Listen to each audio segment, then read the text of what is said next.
Good afternoon, everyone. We're tuning in for another edition of Financial Friday. So go ahead, come on in the room, chime in, let us know where you're watching from. We're going to start right at 3 o'clock p.m. Central Standard Time. And we have an amazing topic we're going to talk about, the basics of investment. So come on in the room, let us know where you're watching from, and we will get started shortly.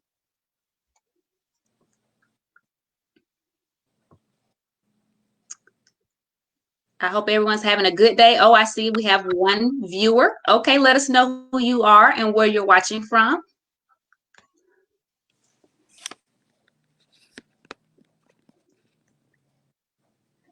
Okay, I'm going to check and see if it's posted on my personal page. It should have automatically done it. Yes, it did. So we are, okay, I have two viewers. Okay, stop being shy. Let me know where you're watching from and who you are.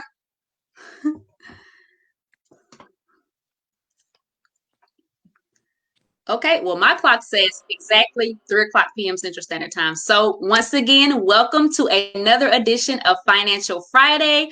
I am your host, Crystal Bell Salisbury. And for those of you who are new to Financial Friday, this is something I started, I want to say maybe a couple of years ago, where I would create posts that's related to financial principles and things you need to learn when it comes to managing your money the proper way. So, this year, I decided to do a live version of Financial Friday, and we're going to be talking about different topics related to money.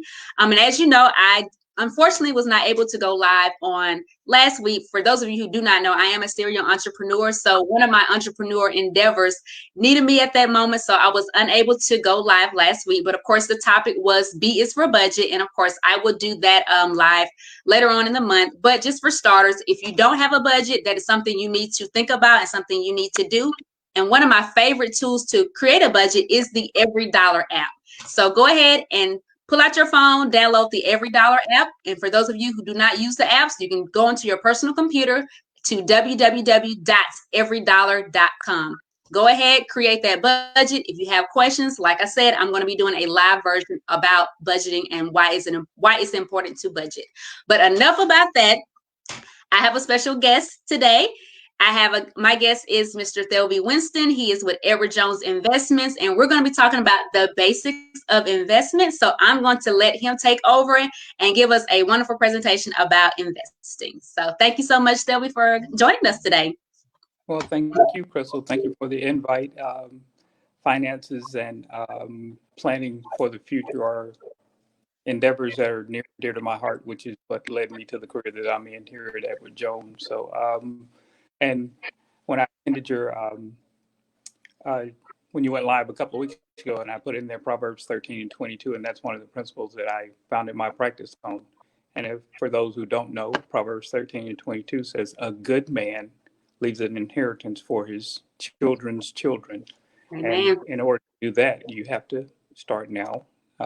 Budgeting is the first step, because if you don't know where your money is going, your money will go anywhere. And the second step is investing. As Crystal and I were just discussing, you have to have multiple streams of income, and you have to have your money working for you.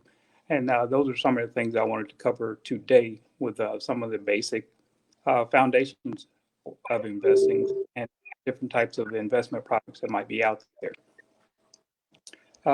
When it comes down to investing, there are two basic categories when it comes down to investment products. It's own or loan.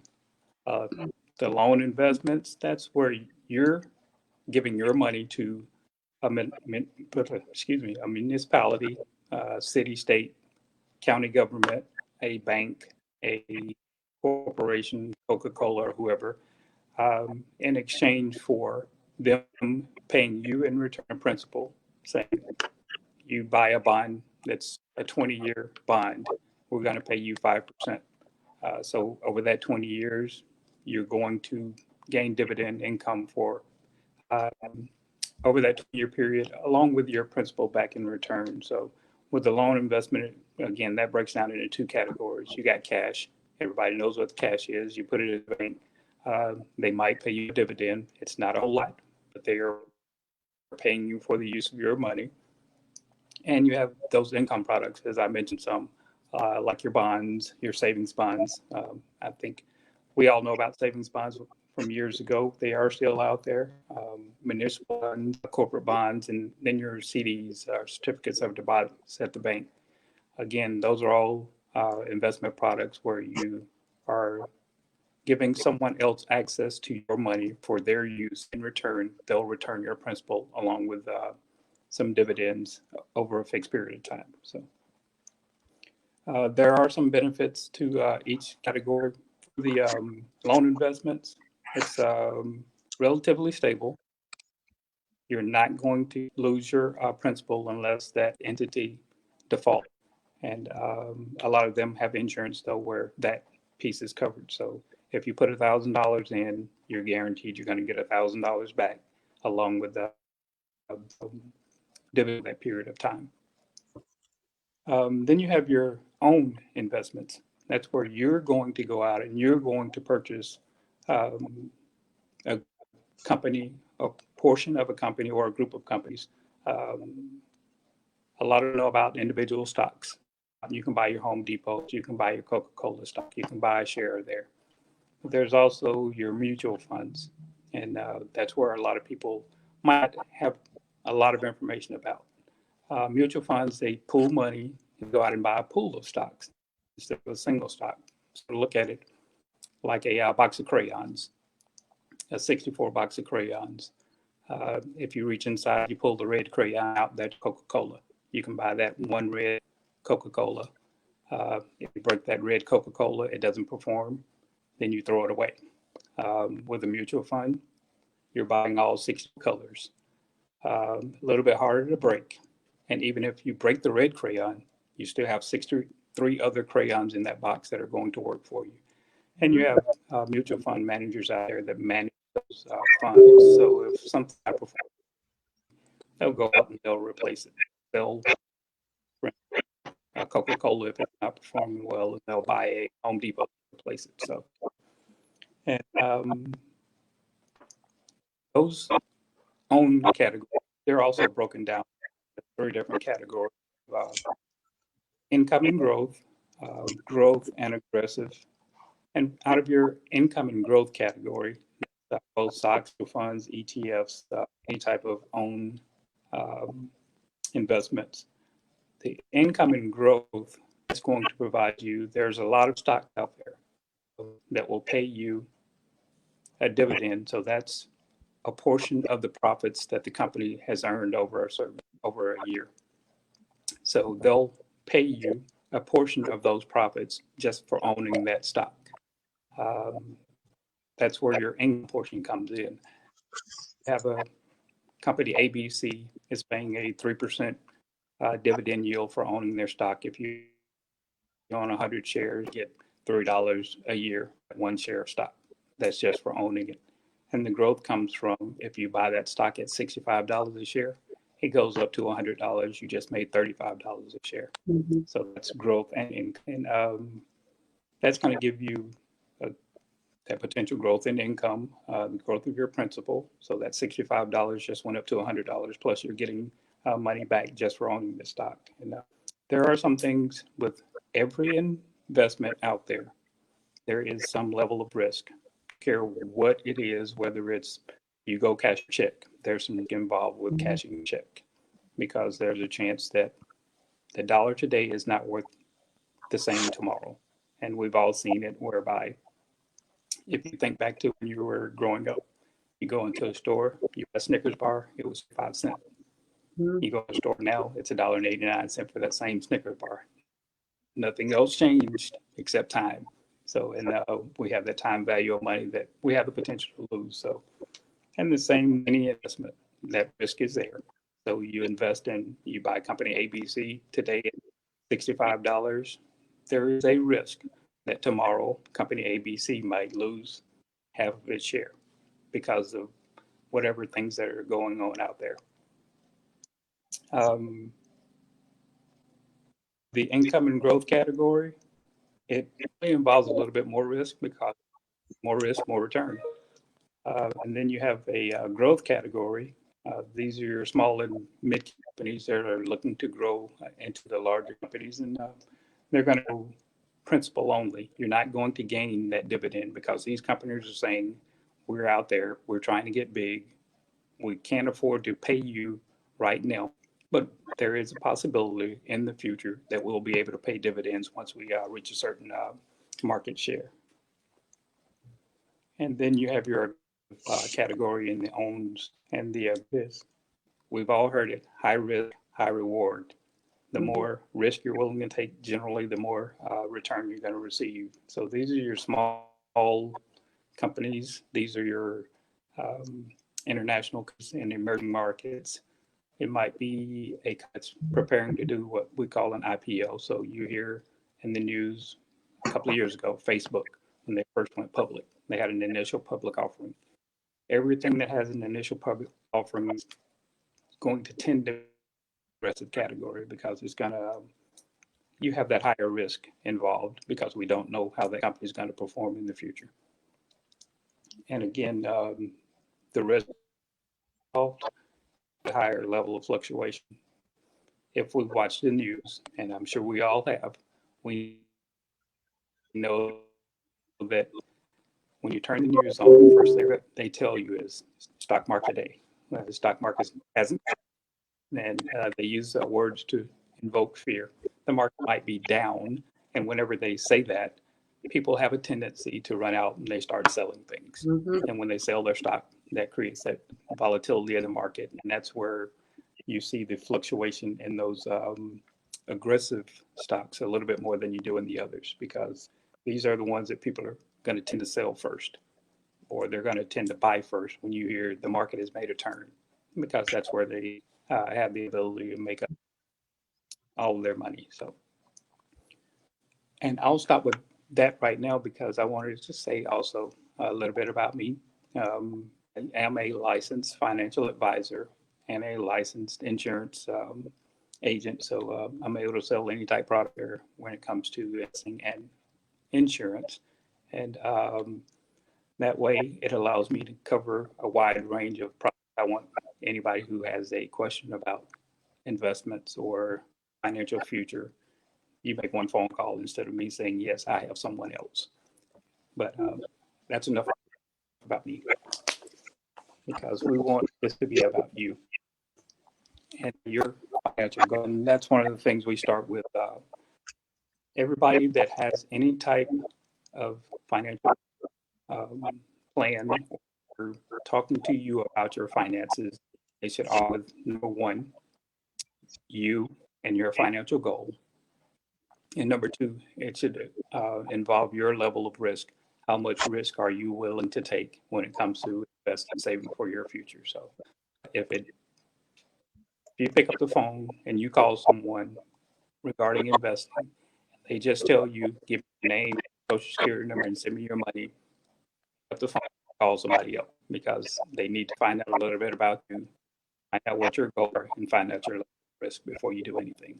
Mm-hmm. And that leads me to my next category. I want to cover was some of the rules of the roads of investing. And there's 10 of them out there, and I'll try to get through all 10 and give you a little comment around the 10. If not, I'll have some information for you to contact me, and we can. Um, the first is developing your strategy. So if you get in your car, you say, "I'm going somewhere." You can get in your car, you can take any road you want to, and you'll get somewhere. It might not be where you want to be. Develop your strategy. Say, I am going here today. In order to get here, this route I'm going to. It requires a lot of discipline. It requires some patience. It requires planning. And that's the same thing you need to do with your finance. Set your goal. I want to retire. You too. I want to have $500,000 in my investment account. I'm going to live off $45,000 a year. I'm going to buy a house on Lake Wedowee and pay for it in cash. And this is how I'm going to get there. Write it down because, as the book says, write the vision and make it plain. Amen. So if you don't have a strategy, you don't know where you're going. Develop your strategy, put it on paper, develop a plan, stick to that plan. Uh, Understand your risk. Know that, again, with every investor is a level of risk. There are some people who are more risk averse. They say, I don't care. Here's my money. Go make me as much money as possible. I don't care if the stock market crashes tomorrow. I'm willing to take that chance. Then there's some who say, okay, this is where I want to go. I don't want to do this. I want to do that. And you understand what your level is, and that's where you can help develop your strategy. And number three, I'd say probably the most important, it's diversifying. You diversify for a solid foundation. It's going to give you a mix of those investment products I talked about previously. You don't want to put all your eggs in one basket. And I can liken it to, we've probably all heard of Enron. A few years ago, Enron was a seemingly great company. You had people who were their whole lives. They had 1% of an income in Enron stock. When Enron crashed, they lost all 100% of their retirement. You don't want to put all of your eggs in one basket. You want to diversify. And with a diverse portfolio, you to weather storms like the ones we had recently, where the market went down as much as 35%.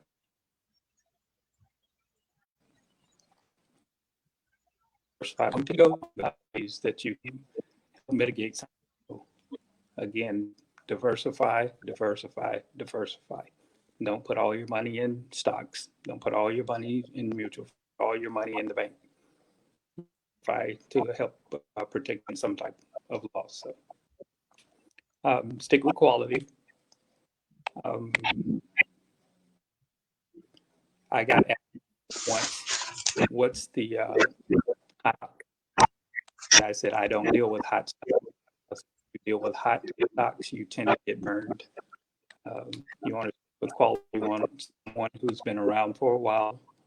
You want someone who's going to pay you what you need to make. You want someone who's going to help you diversify your portfolio.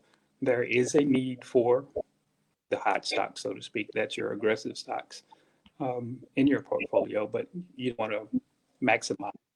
You don't want to put all your money on something that go up or something that go down faster than it went up. And I get asked all the time about Bitcoin. And I had a lady, hey, what do you think about Bitcoin? And I asked her, what's the corporate address to Bitcoin? She said, I don't know. I said, who founded Bitcoin? She said, I don't know.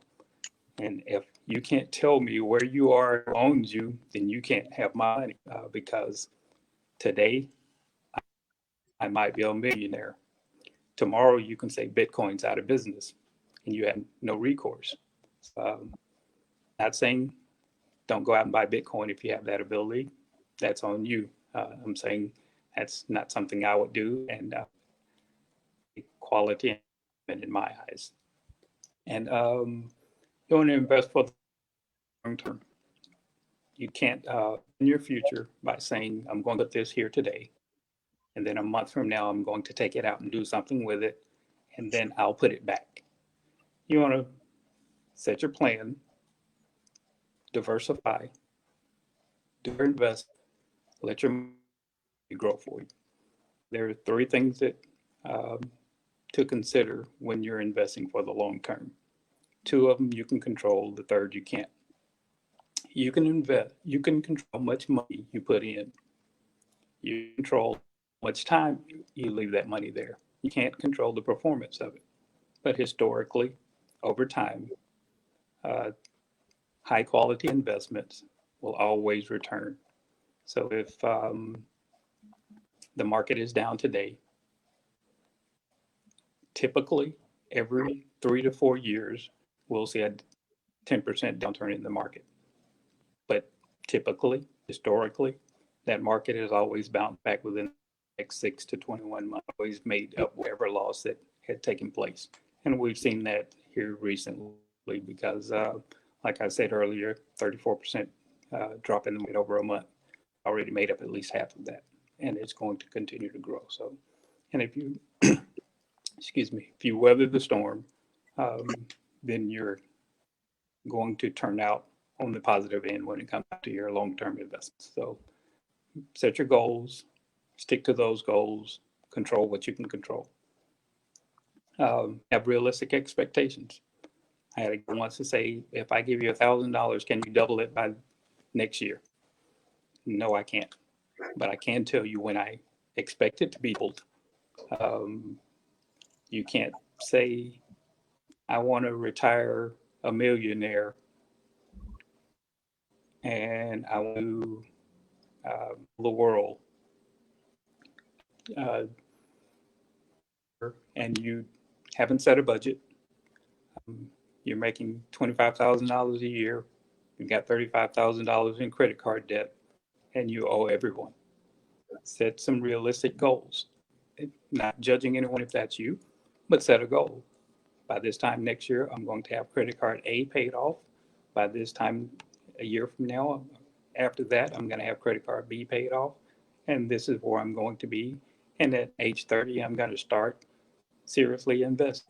And then by the time I retire, I'll have $125,000 instead of that 500,000 that you want to do. So make sure you set some realistic goals. And if you don't know what those are, you need to reach out to someone and let them help you see where you want to be and can you actually get. Maintain balance. What do I mean by that? Um, you, we have we design what we call portfolios. You have a portfolio objective that tells you at this point, this is where I want to be. I want to be invested 80% in stocks or equities and 20% in those fixed income products. So I want to be 80% in the own, 20% in the loan. And sometimes the market performance causes us to get outside of that a little bit. So market performance a couple of months ago, fixed income was outperforming your equity. So you might have been at 40% fixed income, 60% in those equities. You do what we call a rebalance, which gets you back inside those guardrails, and it helps keep you on track, going back to that, develop your strategy. So if you make a wrong turn, this helps you get back on the right roads. Prepare for the unexpected. Nobody predict the market. Nobody a year ago would have told you we would have to experience COVID-19 and the market would drop the way it would, and economic markets around the world would be in. But what you can do is say, I know that this is going to happen at some point, and there are things that you do to help you stay on track, which is being disciplined, uh, trusting the process. If you've reached out to someone, going back to that strategy, develop your strategy, get a flat along the road, you pull over, you change the tire, and you keep moving. And that's how you prepare for that unexpected. You want to make sure that you have that spare tire. Mentioned earlier, Crystal, about a budget. One of the things I encourage everyone to do is to ensure that you have at least 6 months of living expenses in cash in a savings or checking account somewhere, preferably savings, so that if something happens, you are prepared and you are prepared for that unexpected. Another way you can prepare for the unexpected is make sure you have life insurance. Um, Things happen in life. Anything could happen on any given day. You want to make sure A, your family is protected, and B, that your goals are still intact. So if you want your uh, family to be able, I have 2 kids, I want them to be able to go to college tuition free. If that is your goal, then you make sure you have a plan in place and you make sure that you insure that plan with insurance. So you make sure that not only are your final expenses taken care of, you make sure that your mortgage is taken care of, make sure your kids' education is taken care of, and that in motion. So, and that's another part of the strategy that you need to take a look at. I think I said this one already. Focus on what you can control. Again, there's those 3 things: control, how much money you put in. You can control um, how long you put it in there for, but you can't uh, control the market. Goes back to um, trust. I am a faith-filled person, and I believe in the Word. And God tells us, lean not to your own understanding. There are Mhm. things that are going to go on that you don't understand. There are things that you can't control. But if strengthen Him, then you'll be okay. Um, we can't control economies. We can't control who decides to go to war. We control the political environment. One thing we can control, though, is how much attention we pay to it. I walk in every day and I turn off because I don't want to hear what anyone is going to tell us, because most of the time on the news, it's all bad news. They're not going to tell you the good news. And they're going to tell who died, who killed who, um, how much money we've lost as a country, how many people are unemployed, but they're not going to tell you the positive stories. And that affects everything else. It comes down to you and your emotions. So what you and remember to focus on your goals, focus on the long term. And just because something goes awry or something goes off track, it doesn't mean necessarily that you need to change your strategy and change everything.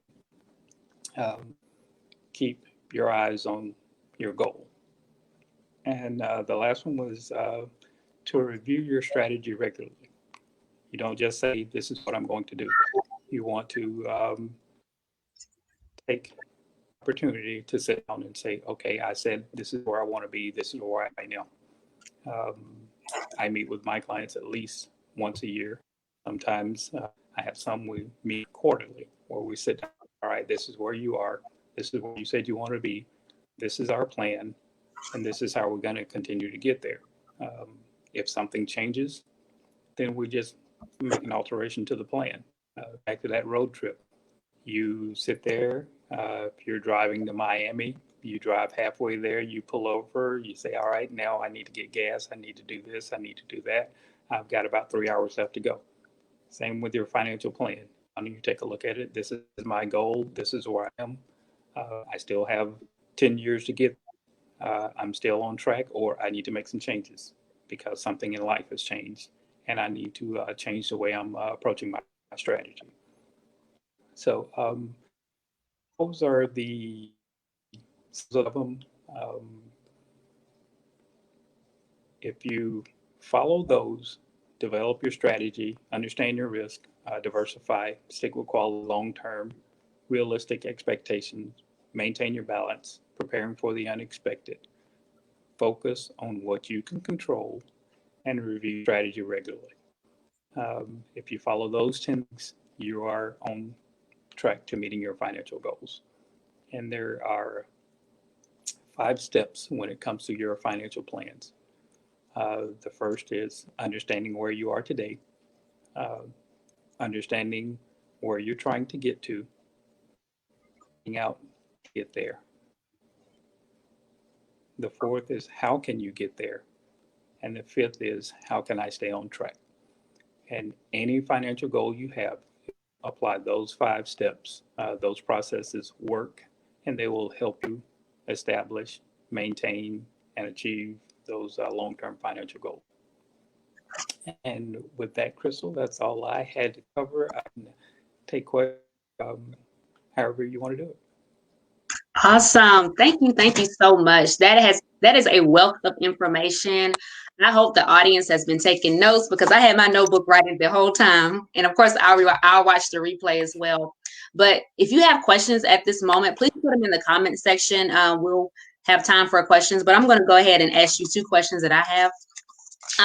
My first question is, for someone like me who is, who's out of debt, has the savings, what is like the very first thing I should do when it comes to investment? Like, should I start with mutual funds? Should I do individual stocks? Like, what is your suggestion?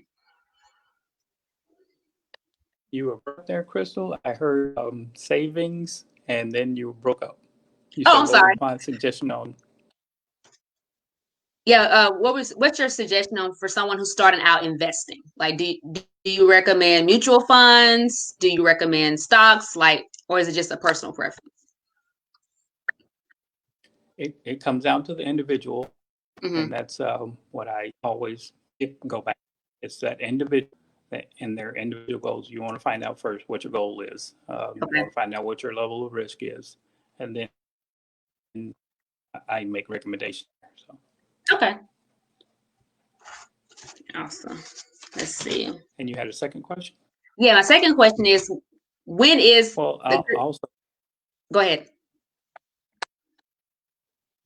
I was going to say, I'll also add the first step you should do. It goes back to what you said earlier, to set it so you know how much you have to invest. So Sure, absolutely. And my second question is, when is a good time to invest? You broke up again. You said, when's a good time to? Yeah, when is a good time to invest? Can't hear you. Okay, let me try this. The internet is not letting me be great right now. Let me try. Okay, can you hear me now? I can. Technology is something. Oh, my question, this is my last question. My question was, when is a good time to invest? Okay. When's the best time? No. Yes. We can't predict the market. We can't the market. So the only thing we can do is plan. And if you sit down and you come up with developing that strategy, and anytime that you have, or if you have the funds available, that's the best time to get in the market. Because nobody knows when the top of the market is. Nobody knows when the bottom of the market is, and we can't predict it. So, but what we can do is go back to that long-term investing strategy and make sure that you have a diversified portfolio that's going to help you reach your goals. So, okay, awesome. Thank you so much. Does anybody have any questions? I don't see any in the chat right now, so this is your time to chime in. And I don't want to sound like a ad or a billboard, but if anybody has individual questions and they want to read, I will give my phone number. You can feel free to give me a call if you don't want to ask it over the internet in front of anyone, and we can have a conversation about individual situations. Anything to pick up the phone and call questions. So. Absolutely. You heard it there. He says he's willing to talk to you individually. Yep. And my number, Crystal, is 770-288-4151. 770. Could you repeat that one more time? 770.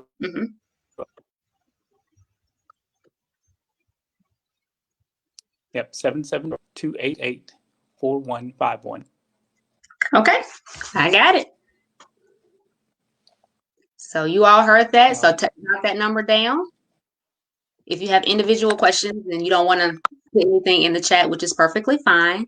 But it looks like, of course, no one is saying anything. But I want to thank everyone that tuned in. I saw about 8 people on the live stream at any given time. So I want to say thank you for being attentive and being taking in this knowledge, this wealth of information. I want to thank you, Thelvie, for being my special guest on today, talking about investing. And this is something very important that we need to take into consideration. We need to apply it to our own lives. So I hope this information has been helpful to the audience. And of course, if you have any questions, you can always reach out to him. So if there is nothing further, it looks like there's nothing further. Thank you again, and I'll see you on next Friday for another edition of Financial Friday. You all take care. Thank you. Thank you. Have a great week. All right, you too. Thank you.